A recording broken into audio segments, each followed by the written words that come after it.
திருநெல்வேலி சட்டமன்ற தொகுதியில் அதிமுக வேட்பாளராக தச்சை கணேசராஜா போட்டியிடுகிறார்.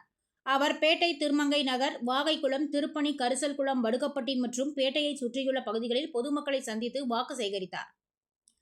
வாக்கு சேகரிப்பின் போது அதிமுக நிர்வாகிகள் சுதா பரமசிவன், கல்லூரி வேலாயுதம், பரணி சங்கரலிங்கம், தாளை மீரான் மற்றும் அதிமுக நிர்வாகிகள், அதன் தோழமை கட்சி நிர்வாகிகள் உட்பட திரளானோர் கலந்து கொண்டனர்.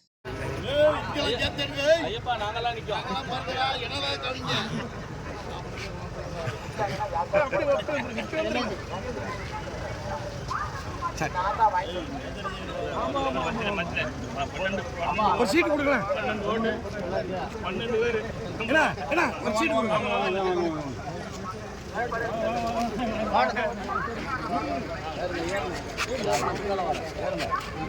மூத்த பத்திரிகையாளர். ஆமா.